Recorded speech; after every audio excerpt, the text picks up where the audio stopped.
saameyn xoog leh ayaa ka dhalatay dhibaatooyinka fatahaadda biyaha webiga Shabeelle uu ka geystay deegaano hoostaga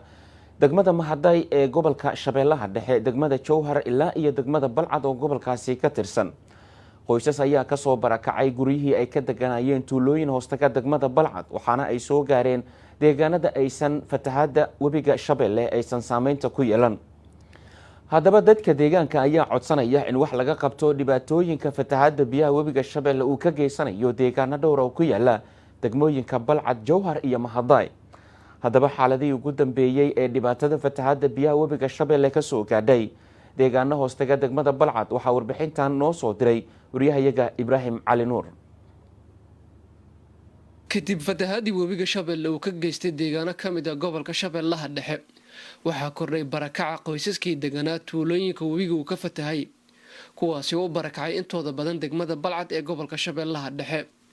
dadka barakacay oo ka mid yihiin caruur iyo waayeel ayaa waxaa haysato xaalad adag oo dhanka nolosha ah, maadaama ay yihiin dad noloshooda ay ku tiirsaneed tacabka beeraha, haddana beerahooda ay gooyeen biyaha fatahaadda ee webiga ka soo baxay. qaar ka mid ah dadka hadda barakaca ku ah degmada Balcad ee gobolka Shabeellaha Dhexe oo la hadlay TV Universal ayaa sheegay inay la soo direystay xaalad adag oo dhanka noloshooda ah,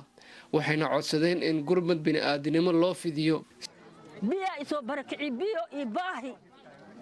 amaha iga soo ridi maahan waxaa i keenay dhibaato khaaja i keenay ani naftii kee aan saacahay idda ma khabi amaalan ay baahiyaa leega soo wadi maaha beeshay waxaa tuulada yaaqle baahiyaa aga imid baahidaas ilaahay inaa leega bixiyaan jeclahay. waxaan soo cuskaday degmada Balcad aan soo cusub dhibaatada yaaqle igu soo qabati degmaday oo Balcad aan soo cuskaday indhoolaayaan ahay meelaan aadama ahaan meelaan u kaca ma ahaan haddii bihi na soo barakici oo bihi meelaa la aashale bihi kaligiis maa la dhaqami karay bihi maa baad noqaaya ajiro wax noola soo geersii malaha unuka wax noola soo geersii oo biriga haddaan ununka cugniyo oo nool waxay ma jiro wax noola sii male yaa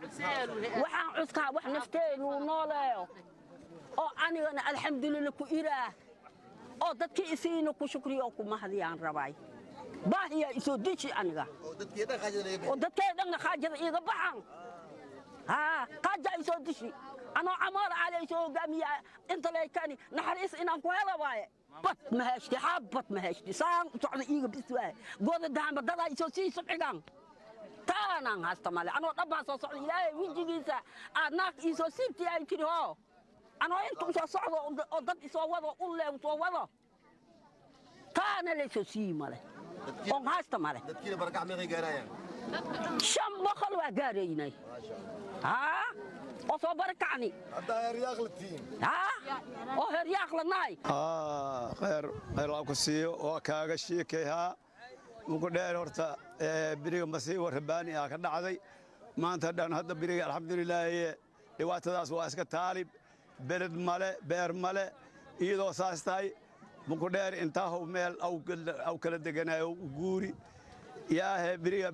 meel taag oo loo guuri oo guriga ku yaaleen oo buulada Saciid Macow la yiraa ee baabuurta dhan xataa meesha la geeysi xali waxa dhacday ina meeshii biyo oo aad ka dhalo guriyaal saddex oo ciidood inay hubi qaato biyo qaato oo baabuurtina hoomeeyaal lama iyo hal oo geedi xumeed oo geedan oo xakay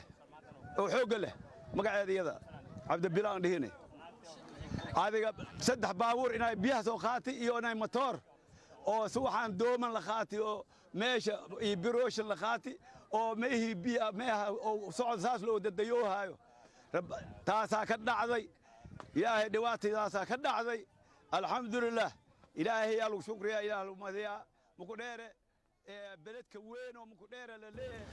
waagaag daawadayaal kuwaas waxay ahaayeen qaar ka mid ah qoysas ka soo barakacay deegaano hoostaga degmada Balcad ee gobolka Shabeellaha Dhexe, halkaas oo ay saameyn ku yeelatay